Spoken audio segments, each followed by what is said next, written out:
لوگ نماز اس لیے شروع کرتے ہیں، کہتے ہیں میں 5 نمازیں بھی پڑھتا ہوں، میں صدقات بھی کرتا ہوں، کام میرا پھر نہیں چلتا۔ تو میں کہتا ہوں تمہیں پتہ ہی نہیں، نمازی کے لیے تو آزمائش ہے، جتنا جتنا ایمان کامل اتنی اتنی آزمائش بھی زیادہ۔ اور یہ میں اپنے پاس سے نہیں کہہ رہا، حضرت ابو سعید خدری رضی اللہ تعالیٰ عنہ فرماتے ہیں میں نبی پاک علیہ الصلوۃ والسلام کی خدمت میں حاضر ہوا اور حضور کے دست مبارک کو چومنے کے لیے میں نے اپنے ہاتھ جب آگے کیے تو تپش تھی، تیز بخار تھا نبی پاک کو۔ تو حضرت ابو سعید خدری رضی اللہ تعالیٰ عنہ ارشاد فرماتے ہیں کہ میں نے، یہ سنن ابن ماجہ میں موجود ہے، فرماتے میں نے عرض کیا یا رسول اللہ صلی اللہ علیہ وسلم اتنا تیز بخار؟ حضور فرمانے لگے ہم پر جو آزمائشیں آتی ہیں نا انبیاء پر، وہ عام لوگوں سے دگنا آتی ہیں۔ یہ تو لاڈلے ہیں، یہ تو محبوب ہیں اللہ کے۔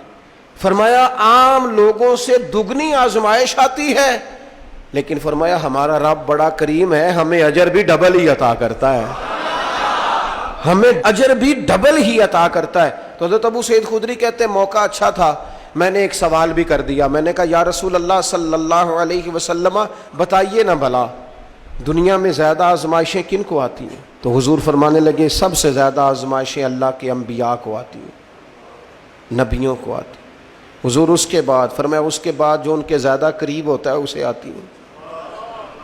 لوگ کیا سمجھیں گے امام حسن کی آزمائش کو؟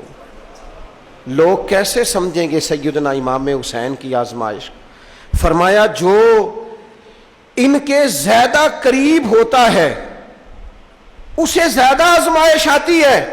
تو حضور کے سب سے قریب تو امام حسن ہے نا، امام حسین ہے نا، تو کیا سمجھتا ہے قربت بس نسبت کے اظہار کا نام ہے اور بڑے لطف کے ساتھ زندگی گزارنے کا نام ہے؟ تو نبی پاک علیہ الصلوۃ والسلام نے فرمایا بات بڑی مزے کی ہے، فرمایا پھر اللہ کے بعض بندے تو ایسے ہوتے ہیں جنہیں اللہ فقر میں مبتلا کر دیتا ہے۔ فرمایا ان کے پاس صرف ایک چادر رہ جاتی ہے، اتنا فقر ان کے پاس آتا ہے، لیکن جو حدیث کے آخری لفظ ہے نا وہ وجد والے ہیں، وہ وجد والے ہیں، وہ سرور والے ہیں۔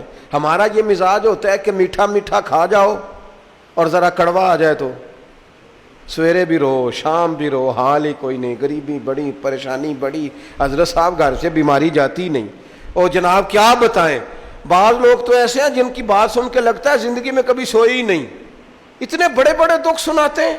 او خدا کی رحمت کا بھی تو ذکر کرنا، خدا نے جو تیرے اوپر انعامات کیے ان کا بھی تو ذکر کرنا، ان کا تذکرہ ہی نہیں کر رہا میرا بھائی۔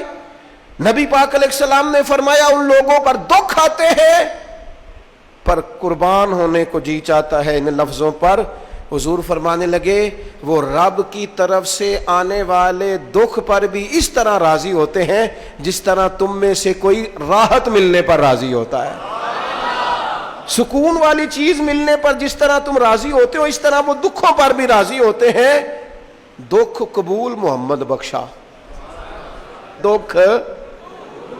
دکھ قبول محمد بخشا، پر ایک شرط لگائی چھوٹی سی میاں صاحب نے، انہوں نے کہا 100 دفعہ قبول ہے، دکھ 100 دفعہ قبول، دکھ قبول محمد بخشا پر راضی رہن پیارے۔ یہ شرط یہ ہے کہ تو راضی رہ، تو راضی رہ، دکھ قبول محمد بخشا، راضی رہن پیارے۔ اور حضرت سلطان صاحب کہنے لگے اساں کیتی ہے جان حوالے رب دے، ایسا عشق کمایا ہے اسی مرن تو پہلو ہی مر گیا، باہو تا مطلب نو پایا ہے۔